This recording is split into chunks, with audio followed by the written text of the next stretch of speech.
Well, welcome, Warren, Tony, and Frank. Thank you very much for coming today. So for those of you that don't know me, my name is Troy Eadie, even though my name has changed to Warren Otter on the screen here. I don't know how that's happened. But yeah, so look, the purpose of these webinars is all about providing some people like Warren, Tony, and Frank to help support us during this time. So these webinars are about getting an update about all of the panel members sharing some of their experiences and what's been happening. It's been great to hear from each of these people, some of the stuff that they've been doing, which is things that I potentially haven't thought about or our clients haven't thought about. So I think it's going to be great for them to share that. And then after that, just asking them, what are some of the things that they would like to share in terms of providing some direction moving forward. So what we'll do is to start with the structure of this webinar we'll be starting with Frank, going to Tony, then to Warren, then myself. Each panel member, Rob, if you could flick to the next slide. Each panel member will answer these questions. So, who are they? What do they do? What's some of the things that have been happening in their space that would be of value to all of you? And then from their perspective, what is it that they suggest that you start to think about moving forward? Okay, so with that being said, Frank, welcome. Thank you very much. Yeah, so if we could start with you, Frank, if you could just introduce yourself and answer some of these questions. Sure. So my name is Frank Versace. As Tony mentioned, I'm the Managing Director of Relationships for Judo Bank, which is, for those who don't know who we are, we're I was about to say we're a new to market. We're not as new as we used to be, obviously, but a dedicated business bank that was initially established over 2 years ago. We've been in the market now for over 12 months as a registered deposit-taking institution, and really trying to shake up the small business banking sector, which has largely been, overly commoditized and overly industrialized by the major banks over the last quarter of a century, really, by reintroducing the empowered relationship manager who, free from a policy web, is able to make common sense decisions again. And potentially the existing climate provides us, an unprecedented opportunity to demonstrate what we've been telling the market for the last couple of years, which is that, every business is different, every business circumstance is different, and the opportunity to meet with a banker, given how important finance is to any small business, and explain your unique circumstance has probably never been more important. So that's kind of who we are. We've been around for a relatively short period and have done some pretty cool things in that time, and we see the current market as an enormous opportunity for us to do our bit in what is a community-wide, the epidemic is affecting the entire community, and everyone needs to think about things potentially differently to what they have in the past. And, definitely at Judo, and hopefully the whole finance sector is recognising that challenge and is working on different ways to step up to that particular plate. Yeah, great. Thanks, Frank. And so could you share a bit about some of the things that is happening in your space with some of your clients? Yeah, so, obviously as a dedicated small business bank, this is a crisis that is different to most other economic crises that we've dealt with in the past, in that it is a social and human crisis in the first instance. And that is complicating the policy response from an economic point of view, in that, the first port of call is to make sure people are safe, and that we protect people from, the current issues from a medical viewpoint. And that's having, spillover effects into the economy, as everyone kind of knows. And it's having a disproportionate effect, we think, on the small business community. And as a dedicated small business bank, we think that sort of gives us an opportunity to potentially think about things a little bit differently. Some of the things we're seeing is that, lots of small businesses are impacted traditional methodologies about how you might assess finance, how you might assess relief from a banker's point of view are thrown out the window. So never before have the historical financials of a business been less relevant in trying to predict what the forward outlook is. And so a lot of the models that traditional banks use around, box ticking and all the rest of it, have never been less appropriate, I think, in terms of understanding how we can best support the small business sector.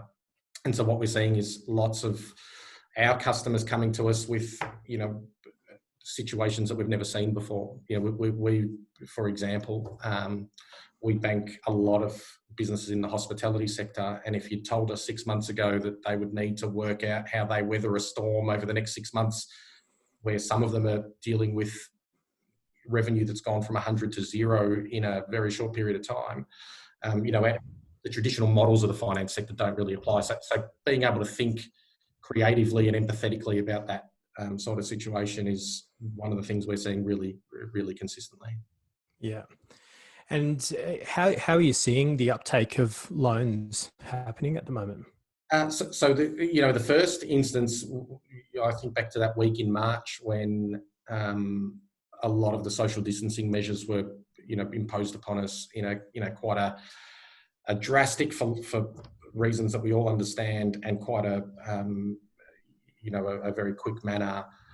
Initially, the wave was, hey, what does this mean for me? How do I batten down the hatches over the next 6 months and implement solutions that defer expenses, primarily in our sense, principal and interest repayment on debt that had been previously borrowed, and all the rest of it. How do I avail myself of government stimulus and all that? And what we've seen since is, so there's still lots of those sorts of conversations going on, but there are still businesses that are recognising there are opportunities in all this, and are looking to access liquidity and capital to grow a business, or to purchase something, or to survive the current environment. So new lending, it really dropped off a cliff as people tried to get their immediate house in order. But we've seen a rebound over the last 2 or 3 weeks, and being able to deal with those opportunities and measures in a timely way has been a critical part of our focus in terms of how we can best support the business community. Yeah, that's great. I know something we've already talked about is, one of our clients in particular at first, just wasn't going to entertain any financing because on the surface things seemed fine, and things still seem okay. They're in the construction industry, but after doing some analysis and looking at what the future might look like, getting finance at the current rate to be able to support growth in this time could very well be an option. So it's interesting to start seeing people move from that survival mode to how can we use some of these new policies or procedures to be able to support growth so that they can come out of this potentially a bit better. Absolutely. The thing that I've really learned through all of this is the degree to which when businesses are adaptable. I've seen it in the workforce that I look after, and the businesses that we support is, whilst there was an initial shock, and a lot of what we've had to deal with is shocking, the swiftness with how we've readjusted to the new normal and the consideration we're now giving to what a re-emergence looks like has been, one of the more encouraging things on a human level to observe, actually, and how quickly businesses have thought, okay, so the old world doesn't exist. It may not exist at any point in the future. What adjustments do I need to make to my business model, the way I look after my people, the way I service my customers, and how do I articulate that to a financier who plays a really important role in all this? Has been a really interesting thing to observe, and one that we've learned a hell of a lot from. Yeah. And I think it's interesting. So that last time we did a webinar together, you talked about the V shape, the U shape, and the L shape. And then now, talking about how, because there's a lot of talk about, when's this going to go back to normal?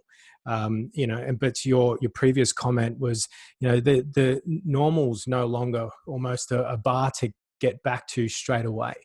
So from your perspective, looking forward, maybe sharing a little bit more about the letter shapes, and then how do you see things, or what would be your advice for people to start, moving forward to the new future? Yeah, well, so what we needed to do definitely as a business, this is what the whole industry we think should be doing, is the old world, the old methodology where 2019 figures are reasonably predictive of 2020, unless there's some material thing that we need to consider, is no longer fit for purpose. And so what we need to do is have an ability to look through the crisis and understand whether, a good business operated by a strong business operator is still going to be a good business operated by a strong business crisis at the end of this. And whether there are, what the prospects for each industry and each business are in terms of re-emergence. And, as a rule of thumb, we're talking about the V shape, the U shape and the L shape, and it will affect different businesses and different industries in different ways. So if you can think about a dentist, as soon as the lockdown is lifted, you imagine that people are going to go back to the dentist and get their teeth checked up and that sort of thing. Restaurants may have a slower emergence from this because there may be both legislative and behavioural impacts to the hospitality sector. And so how do we support that as a finance industry? It's having real conversations with the business owners that we support and understanding, what liquidity do they have access to, what support can we provide, what stimulus measures have they been able to avail themselves of, what's the gap left at the end of that. And that's really a conversation that you need to have on a case-by-case basis. Yeah. So, we're having a detailed conversation as much as you can in an outlook that is as unclear as the one we're facing into is. But ultimately, we've got an incredibly important role to play in making sure that the lubricant of liquidity is still being pumped into the economy, because if we do the wrong, it could have dire consequences for the whole industry, for the whole economy. Yeah. Okay, thank you, Frank. So look, I've noticed there's some questions coming through, which is great. So please keep loading up the questions. After we talk to each panel member, we'll come back and answer all of your questions. Tony, welcome. Hi, Troy. How are you? Yes, doing pretty good. Yeah, I've been able to witness my little man start walking. He's gone from just stumbling to making a mess of everywhere. So, every day it goes quick, mate. Yep. So Tony, can you share, just a bit about yourself, and then, what have you been seeing? What's some of the things you've seen? Absolutely. So my name's Tony Rule. I'm a director at TAG Financial Services. This Friday we'd be celebrating 23 years of existence. Wow. But I don't know if there's any restaurants open to have a meal, so we might have to pass on that. You're any good at cooking? I have a red wine instead. So okay. So look, and what we're about is really looking after small and medium-sized business owners. Our view really is that, particularly at the moment, business owners are taking all the risk, they're working the hardest, and often they get paid the least. And so we're all about balancing that up and making sure that there's some equity there, and really about just making sure that all of their hard work, they get what they deserve out of their business. So that sort of sums up what we do. So in terms of what we're seeing at the moment and what's been happening in our space, look, really the last 3 or 4 weeks has been about two things: providing information to people. There's been a lot of a lot of stimulus that's been announced over the last 6 weeks. JobKeeper, it's a $130 billion program. There's a heap of questions. Every client situation is slightly different, so we've been helping interpret that and provide information to clients on that front. And then the second aspect has really been around almost triaging our support to clients. So, as you can imagine, we have clients that are restaurants, we have clients that are entertainment centres and those things that have shut down immediately. We have clients in travel. So obviously they've needed a high level of support through this period. And then we have other clients that are at this point in time, and touch wood, fingers crossed, all of that, they have not been affected to any large extent in terms of sales and orders, and that's great. And then we've got a lot of clients in the middle where they have clients that are suffering, or they have situations where social distancing is having a significant impact. So it has been a really interesting period of time for us in terms of just getting a head around the specific issues of each business and for each business owner, and then assisting where we possibly can. So that's the fun. Yes. So look, I know you, because you're a reasonably big accounting firm, but your clients, might not be indicative of the country. But what are you noticing? Like, out of 100%, how many of them have been eligible for JobKeeper, meaning they've dropped below 30%? Look, we would say 7 or 8 out of 10 are looking eligible. Okay. So, and look, some are not eligible right now. So, some of them we're sort of saying they don't meet the March or April test for the decline in revenue, but looking at their orders and looking at what's coming up, we're sort of saying, okay, it could be May, it could be June, it could be July. So, so it's not like it's dropped off a cliff that has for some clients, but for other clients, it's sort of, okay, we're coming into a bit of a decline. So there is, the funny thing about it is that there is no average. It's really just a case by case scenario. But look, I would say 7 out of 10 are either getting it or will get it over the next 6 months. So okay. Yeah, great. Okay, and so just final question.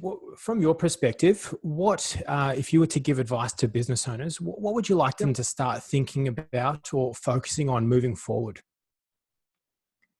Look, the key for businesses and business owners is making sure you've got your cash flow line. And obviously, working with people like Frank to sort of say, okay, what finance can we generate at this point in time? Now is more than ever the concept of a fighting fund, which we advocate for business owners. That fighting fund now is the sort of thing that will keep you in a position of strength and will get you through, however long we're getting through this. And look, thankfully, from a health perspective, it looks like as a state and as a country, we're getting on top of what we're needing to deal with in terms of the new cases and all those sorts of things. But in terms of, okay, how much longer do we have a lockdown? How much longer are we staying at this stage? And then are we going to jump? How long will we be, with one hand behind our back? This is probably and so look, that's all crystal ball stuff. Each day there's a new piece of information that we've got to factor into the realms of things. So really for us, key things, cash flow. It's about making sure that where a business owner can access JobKeeper, we're encouraging that. And really it's about also making sure there's been a lot of things that were announced in the first 2 government stimulus packages that a lot of people have forgotten about too. So things like deferring the lodgement of tax returns, or deferring the payment in relation to tax returns and activity statements. That's still a very valid and useful thing to do. In terms of things like the cash flow boost, which is not really cash flow, it's a reduction of what you need to pay to the tax office in relation to your PAYG withholding. There's some taxes that can come back as well. So there's a number of things, and really the business owner's got to work out, okay, which ones are going to mean the most to me, prioritise and factor that all into the cash flow. And that's in terms of getting money in and controlling their costs out. So making sure they're negotiating with their landlords, negotiating with major suppliers, all those sorts of things. So a crash course in terms of business management for everybody at the moment. Mm-hmm. Yes. Thank you, Tony. So for those of you out there, if you've got questions for Tony, make sure you load that up into the Q&A and we'll get round to them soon. Warren, welcome. Thank you, Troy. How are you? Yes, doing great. Yeah, so Warren, would you like to share a bit about yourself, and then what's been happening in your space? Okay, quick bit of background for some context. These days, whilst I have my own advisory firm, which is around growth solutions and mergers and acquisitions to help businesses grow, my background has been an owner of a medium-sized business, starting back in the late 80s. So my first introduction to business was that recession we had to have that our famous Prime Minister back then told us we needed. So this sort of climate is different to that, obviously, but it's still a big, it's a big challenge. So that's sort of what I do these days. I actually help people from a business owner's point of view really understand the issues around growth and how to lean into options like mergers and acquisitions. And I'll get back to that later on, because I think that's going to be one of the things on the agenda towards the middle part to the latter part of this crisis, and whatever that time frame may mean. So what's happening in my space at the moment, the clients that I've been dealing with and have been dealing with for quite some time, I do a bit of advisory work around that growth space as well. I'd have to say probably, like Tony was saying, probably about 8 out of 10 have been getting their ducks in a row in regards to making sure they can avail themselves of the different government packages and assistance offers out there. And probably going back a month or so ago, most of them were, but not being unfair, but sort of starting to wave that hands in the air and getting a bit worried about life. And then the packages were announced and they started focusing on that. And correct me if I'm wrong later on, Tony or Frank, but now that we're sort of seeing the light that I think it's the end of next week or the start of the following week that the JobKeeper payments will start to flow through, and that's sort of the money flow starts to come from these assistance packages. People are just starting to think about also that 11th of May discussion in mind, which we don't know what the 11th of May really means. It means they're going to tell us something. There's a little bit of hope there. So I'm finding at the moment that some business owners are just starting to, in between the panic attacks and making sure that they're able to get the JobKeeper, starting to think what business might look like beyond the 11th of May or beyond the JobKeeper payments coming in. But what I'm finding, and I picked up on Frank's conversation in the last session we had a few weeks ago about the V, the U and the L, which I really liked, and thanks for picking that up, Troy. I think there's another one that's potentially is an option, and that is a reverse J, the old J curves. We love J curves. And that is businesses drop down and they never quite pick up to where they used to be, or there's a very long lag to get back to what normal will be. And that's something that a few people are starting to think about already. I've got clients at the moment who are not going to hit the 30% down. They're going to be in that 20 to 25% down. And I got off a Zoom meeting with them today and I said, we can't see the next few months dropping much further. We're going to be in that 20, 25% range. So we won't qualify for anything. Their concern is they could be 15 to 20% down for the next year or two. How do they reshape and change themselves to be relevant? And I think a lot of businesses, from my point of view, are starting to have to get their head around that concept that the new normal may not be our old normal. That probably wasn't put that well. But I think you have to model between minimum 10, 15, up to 30, 40% down for an extended period of time. And dare I say it, I picked this up on a seminar a few weeks ago. I know that the government's talking about a 6 month, and depends on which dates you want to look at, the 24th or the 27th of September for different support or different packages. And they may be able to extend that, but they will turn it off. And we've been sort of talking about the fact that different businesses at a different time will have a different level of health. And if you liken it to being the health system, you've gone in there for an injury, and then all of a sudden the doctors go, we're walking out, you've got to go out as well, and you've got no more support. So I think businesses need to use these next few months, and I'm encouraging them to really think about what it looks like at the other end, and not just be in this state of, we're okay at the moment, because the word hibernation has stopped being used. But I think people have still got in their mindset that we've been protected at the moment and we'll be okay. But I've written up a few graphs and they're not very fancy, so I can't show them to people. But basically, your revenue's coming down, your profit's going down even further, but your debt's going up at the same time. and then they're going to pull the plug on you for support. Now, I know Frank won't, and the banks will be good and keep supporting, but the government support will stop, or it'll slow right down. So I think that's probably one of the concerns I've got at the moment. I'm already seeing in the M&A space, people starting to stick their hands up and saying, time to get out. I'm not sure if I want to come out the other end with all this debt. So I'd rather keep building my debt during this period and then have to climb over it. I was thinking of the next 2 or 3 years of retiring anyway.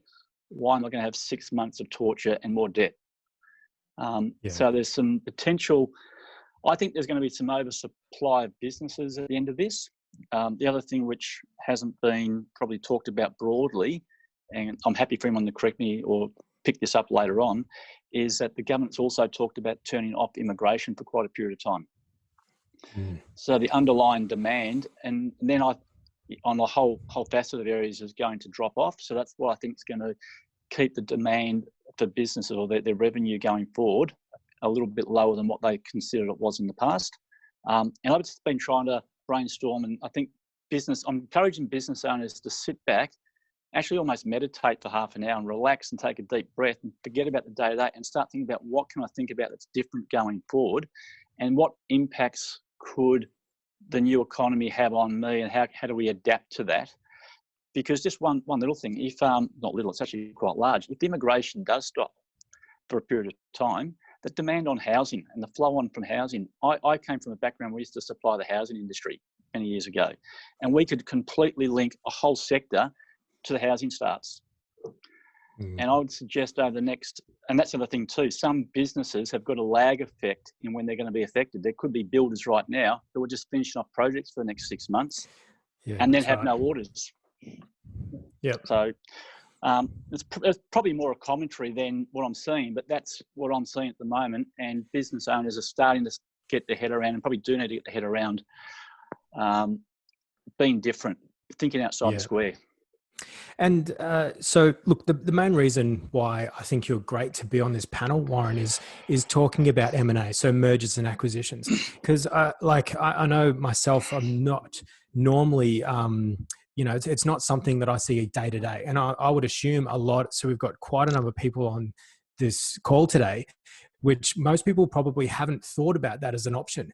Particularly if you can get finance at really good rates, it might be worthwhile looking at competition or someone around the corner where you can merge everything together, reduce a heap of expenses, and potentially move forward. Are you able to share maybe a bit more about what's happening in your space and what you see could be some good potentials for people to potentially merge, reduce expenses, and actually come out of this potentially in a good space?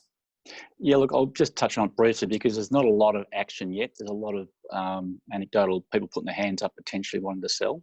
There's a couple of people that I know running around looking for opportunities to buy.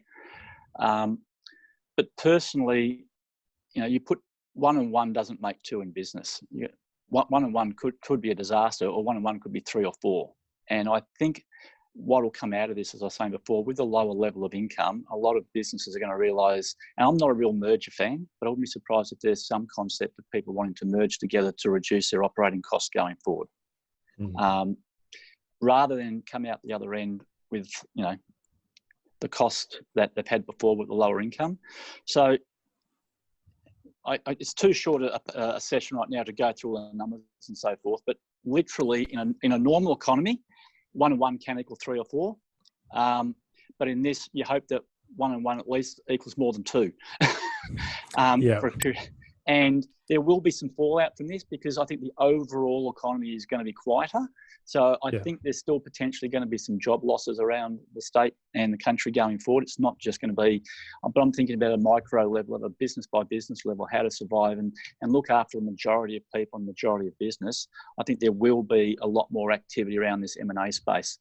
And also remembering the other thing, which I don't want to talk about too much, but I'll be interested in chatting to Tony and Frank later in this about, is the government also has given virtually all businesses an extra 6 months of safety around the safe harbour and the liquidation laws. Now, when that turns off, I don't think people realise at the moment what that means for them as well, what they're potentially going to face. That's right. Yeah. So just touching back on the 1 and 1 doesn't equal 2. One thing I always find interesting when I talk to you, that if 1 equals 0.1 in profit, that 1 and 1 might equal 1.5, but the profit might equal 0.5. Once you go through the wash. So your revenue may not double, but your revenue might go up a little bit, but your expenses and your overheads and resources, do get reduced quite significantly, and the bottom end can be quite interesting. I think it's really an interesting space to talk to you about, who else is in the space that may either want to sell, or someone in this call might want to sell to someone else, but still stay part of the business. And what does that look like?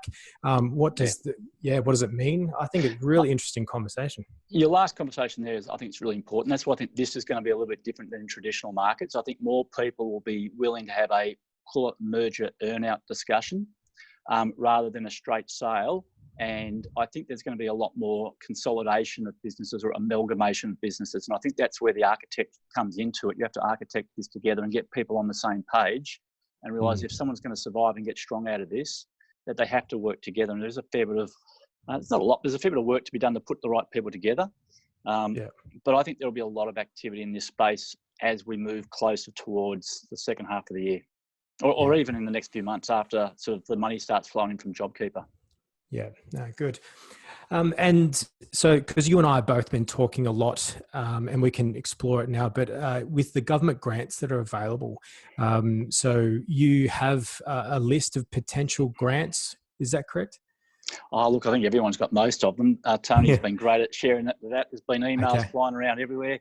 I have got the full list, or I think it's the full list, but we're also aware of a couple of other old grants that have been on the cards for the government for years that people have probably forgotten about now and aren't even aware about, that they need to throw into the mix as well, that actually help them with business development and strategy planning right now. And that's what I'd encourage people to start to be aware of. Yeah. No, good. So any final thoughts, Warren, in terms of what to focus or look forward about? To look forward, I think it's really about thinking outside the square. I know I've been having some discussions. We've all heard the anecdotal stories about even McDonald's now selling groceries out through the drive-through. Some of these are going to be temporary things that people do, that businesses do, but others are going to be opportunity for them to really sit back and restructure what they do and what their market looks like in the future. So, and that's where I think, I don't want to harp on it too much, but that's where the mergers and acquisitions can come into it too. You can actually end up bolting on another business that does something complementary to what you do and actually expand your offering rather than staying in your same niche. I've been a little bit concerned about certain people going, but this is what we do. Okay, but if the world doesn't want it anymore, think wider. Yeah. No, great. Good. Yeah. Thank you. Okay, thank you. So now I'll just share a little bit about myself, and then what we'll do after that is we'll get into some of the questions. So for those of you that don't know me, my name's Eadie. I run a business coaching firm called Business Success Systems. So we have a team of experts that specialize in the implementation of systems. So two main things particularly is the development and implementation of a strategy, or the implementation of operational systems to support and scale your team, even regardless of location. So what I wanted to share is just some of the things that we've been working with our clients on that are quite, and I've made these quite tangible, quite practical, that you can just implement straight away. So I've got 5 of them here. So the first one is about meetings. So a lot of us are getting a lot better with Zoom. So for those of you that or your team are working from home, I think it's really important to make sure that you have a very firm structure in terms of how you're running your meetings. So how you're setting your team up, how you're packing them down. Instead of one person talking all the time, how is each person presenting what they're working on, what support they need, and what they have or haven't done. So I think that's really important. So getting really good at supporting the team to structure their day and their week. And then tied onto that, something we've been helping our clients do is run Zoom meetings that are just to hang out. And some of them are even a bit more structured and just talking about, how are they setting up their home environment, even just casual chats, casual hangouts, just to keep the team together, and just talking about life. So I think that's really important. So that was the first one, meetings. The second one is focusing on the data. So Tony, you touched on this before about knowing your numbers. I think what I see a lot is there's a lot of emotion going on, a lot of stress, a lot of anxiety, even, forms of depression. And I just find, we use these emotions because we think they're helping us. But at this stage, I'm finding it's not helping as much as people think it is, versus just looking at the data. So, you'll see a client, or you may be feeling these emotions. I think the best thing to do is take the emotion out of it and look at your data. How many inquiries you're getting, how many quotes you're getting, how much of those are winning, where are they coming from, how much work do you have in the pipeline, where's that work coming from, how much you're getting paid, who is paying, who's not paying, because it's that data that helps us then put a system or a process in place. You might have to start charging up front versus after, because you might be selling a lot of things and implementing a lot of things, but you're not getting paid. So I think that's the second one, is really focus on the data. If you're feeling emotion and a tense emotion, I would turn to the data. If you don't have the data, I think it's really important to get that data. The third one, which I think Warren's touched on a little bit, is being really clear on your strategy. I think right now it's more important than ever that when you have team meetings, the team has to be unified on how to get out of this. What are you counting down? What are you, if you're pivoting, how are you pivoting? Is all your sales teams or your partners or key seniors, is everyone clear on, what parts of the market are best to focus on? The thing that I get most from the panel members here is that if you're waiting for normal to come back, so the V shape, it could drop off and come back, I think it's really unlikely for any of you to experience a real sharp drop, increase. I think, more likely, and Frank, you might be able to share a bit on it, there's going to be a lot of U shapes, and it's how long will that U be for you? So I think if we start to focus more on what does that U shape look like, which clients can I help the best throughout this period if it never goes back to normal, and then making sure everyone's unified around that. So what systems do you need? Do you need better ways to communicate to them now? Do you need white papers? Do you need videos? Do you need to be interviewed on a webinar? What is it you need to start to reach out to those people to play in those spaces to start to move forward? Then the next one, the fourth one, is compartmentalization. So I think it's really important that you don't spend all of your time on survival. So if you've got survival and you've got thrive, I think, 9 to 5, in the sales industry, 9 to 5 is prime time calling hours. Outside of that, you do your admin. But I think for owners and partners of firms, it's really important. 9 to 5, you're there for your team. You inspire your team. You have goals. You're moving forward. You're focused. It's not just surviving. It's not just settling on, JobKeeper. It's how do we utilize this to really grow so that 6 months from now, we don't even need JobKeeper. You're just growing. But then you compartmentalize. You've got to allow yourself space to really be able to communicate with people around what's happening.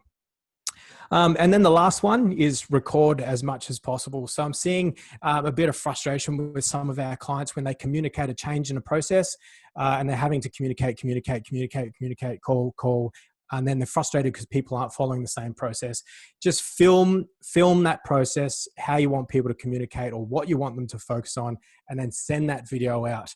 I think you'll find you'll get a faster uptake in that new process or new way to communicate. Yeah, so they're probably the key things that I've noticed that I thought was worthwhile sharing. So for me, I think what to focus on and move forward is to start thinking about how can you start to thrive. I think we've had the time around survival, making sure we're looked after, and now it's time to thrive. So what I'll do is open. You can all jump back on, and then we've got Rob here. So Rob, are you able to share with us what some of the questions are. And then for all of you listening in, if you've got any questions around some of the things that we've talked about, please start loading up the questions and we'll stay until we answer all of them. Over to you, Rob. Yeah, so our first question here, they heard of a situation a couple of days ago where someone was due to settle on their new property. So funding was in place, all documents signed, and then 2 days before settlement, the bank asked to see a copy of their most recent payslips, which due to the fact they were only on part-time wages temporarily due to COVID-19. So the bank pulled for finance and would not settle on the property. Have you seen examples similar, and what are your thoughts on this situation? So I think that one's for me. So the really short answer is that that's a disgrace. But I think the longer, the sort of the broader perspective on this is it's, a brief history on the finance industry, specifically in Australia, but even in a global context. The last crisis in living memory was the GFC. The last crisis had sort of profound impact. And that was a crisis caused by the finance industry that required bailout by the rest of the community. And without the support of the rest of the community, the finance industry would have, whether you were doing the right thing or the wrong thing during that time, the contagion that existed in that time would have resulted in the whole industry collapsing on itself. And we needed the taxpayer to bail us out in that scenario. And we've always thought that good faith, along with a heap of other, examples of it, came with a social license that when the opportunity presented itself to do the right thing to support the community, that we as an industry need to step up to the plate. And as the Royal Commission brought out, that wasn't happening. And one of the things the Royal Commission touched on was, you shouldn't be lending money to people that can't afford to repay it. And you shouldn't have remuneration structures in your industry that encourage, covert behaviour that push finance onto people that will cause them to default in all likelihood. I'm assuming what this bank thinks they're doing is, the right thing in that context. This person can no longer afford to pay that loan.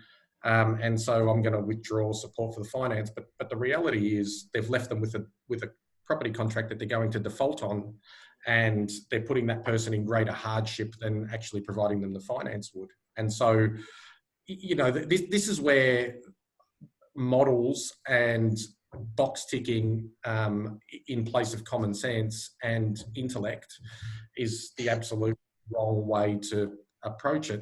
That's a stupid response from a that's going to put that person in material hardship, and that's not what we should be doing. Okay, I've got another question here. What kind of revenue scenarios are the banks seeing? Example, minus 10%, minus 20%, minus 50%. Is this a temporary discount to earnings, or is the bank looking at permanent earnings discounts, or both?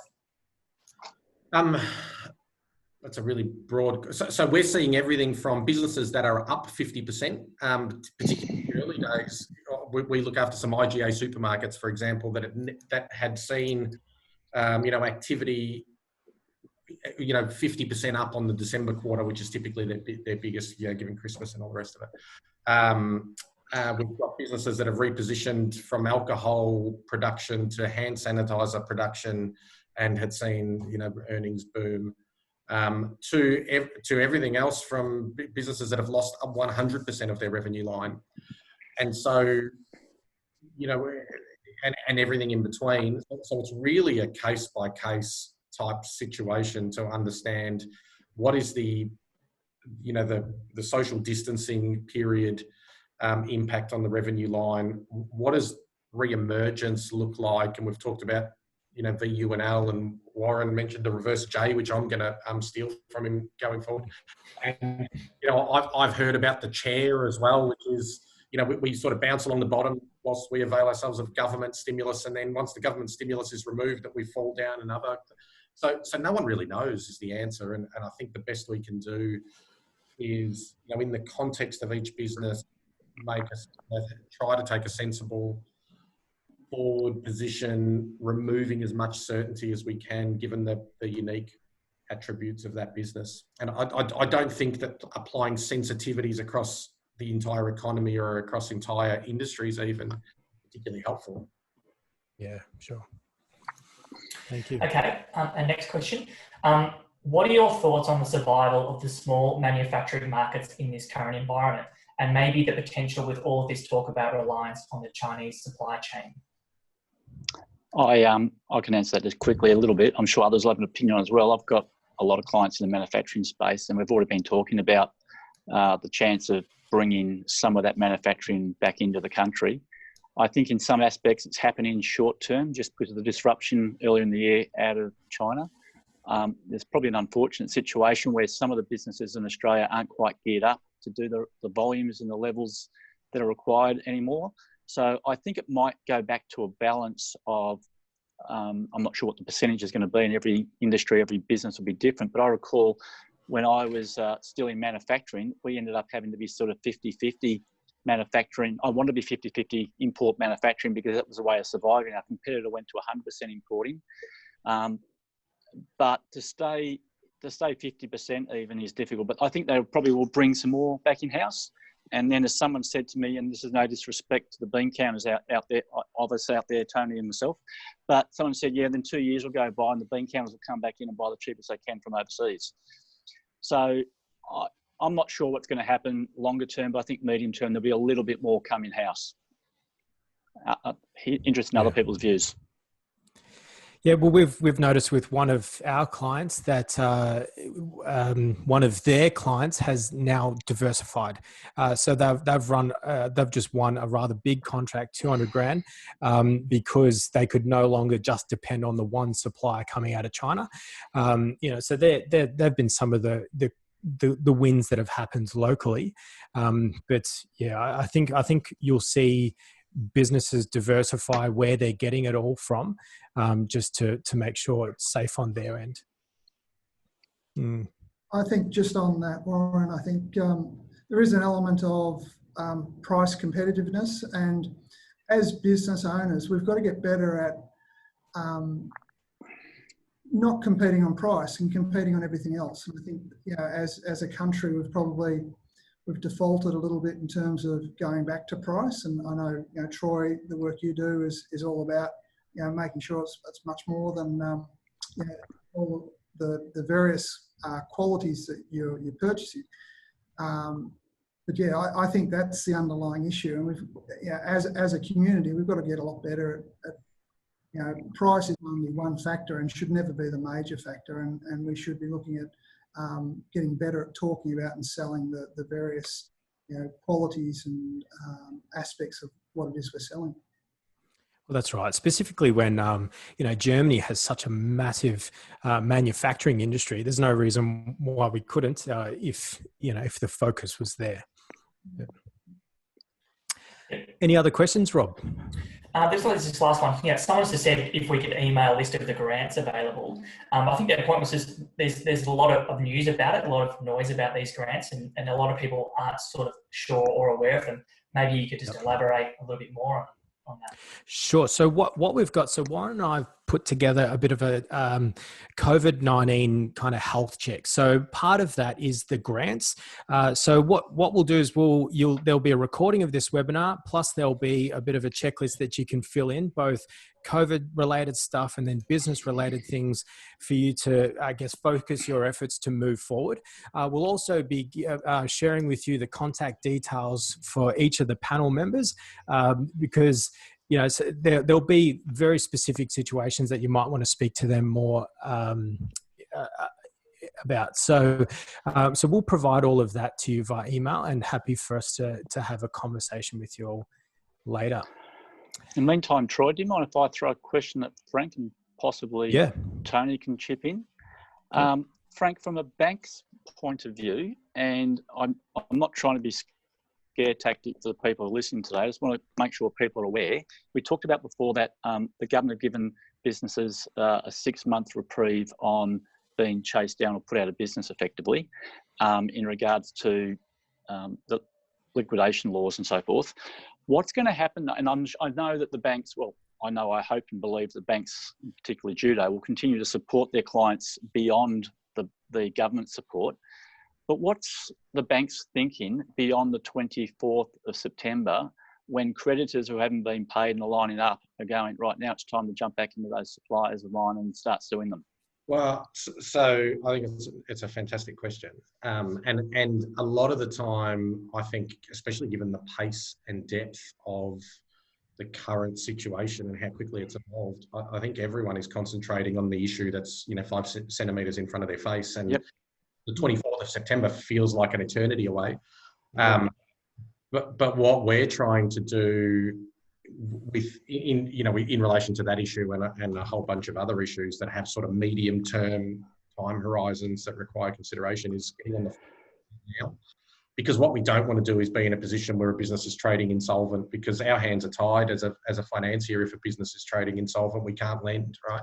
And there's all sorts of other implications, both personally for the business owners and for the business itself. And so I think the best thing we can collectively do, and it's not an issue that we can solve solely as a finance industry, is be on the front foot with it. And as the dust settles on the immediate action that's required to deal with the emergency that was March essentially, start to think about what the medium term looks like and what do we need to do to avoid that situation coming to a head, because if it does come to a head, there's not a lot that anyone's going to be able to do on 22nd of September.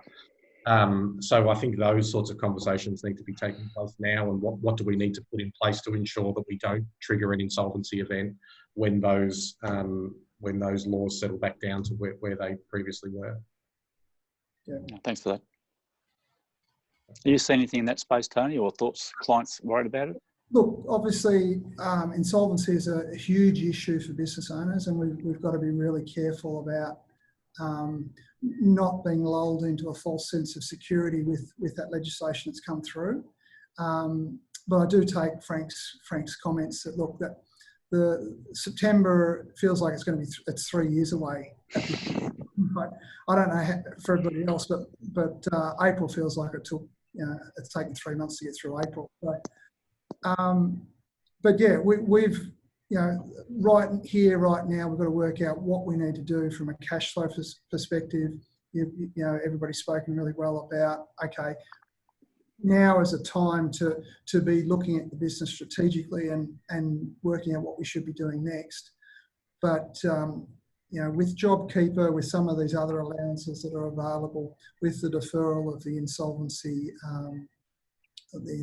rules, what that's given everybody is a little bit of time. It hasn't made the issue go away. It's just given us a bit of time. We've got to really, if we thought April was busy and hard, the news is there's another 5 months of that, and we've just got to work our way through it. We've got to make sure we get a result and keep heading down that path. So I'd love to be able to say, yeah, it's not going to be an issue, but it will for a number of businesses, and we've just got to, as many of us as possible have got to get through it, and that's going to be the key. Yeah. Thanks. And then I think from my perspective, and I know it sounds really basic, but I think it's now is more than ever when people should start to think about a goal and then having a very tangible task list that everyone is unified around. And if you stand back and the team looks at the list and says, if we implement all of these things, will we achieve that goal? And it might be to survive. It might be to get back to a certain level of revenue. It might be to bring on a certain amount of clients in a particular industry right now. But I think, we've had time to consolidate, survive, implement some of these things. I think now is how do we unify, how do we motivate, and how do we stay really focused on practical things to push through this, stressful time. It's about getting the actions right. Yeah. Beautiful. Okay. Well, so let's start to wrap up now. So thank you very much to all our panel members for coming, and for all our participants. Now, what I'd like to do is just share with you. So we've got another one coming up next week. It's going to be all things systems and people. So if you have got any questions around what to do with your people, how to support your people, any kind of legal stuff around your people, you know, any of that sort of stuff, we're going to have some great panelists to support you there with that.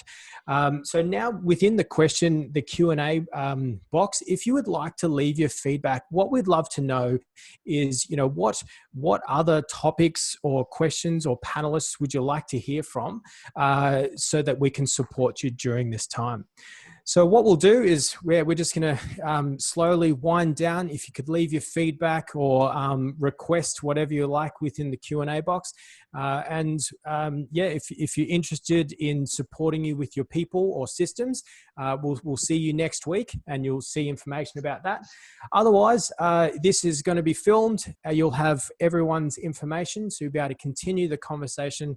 You know, we just highly recommend that you get as much support you need, speak to people, and make sure you start to get on the front foot. The biggest thing that I've taken from this conversation is that, they're waiting for normal probably isn't the mindset to have. I think it's about, well, what does the future look like for you specifically, and who might be the best people to try and help support you down that path. So thank you, Warren. Thank you, Tony. Thank you, Rob. And thank you, Frank. Thanks, everyone.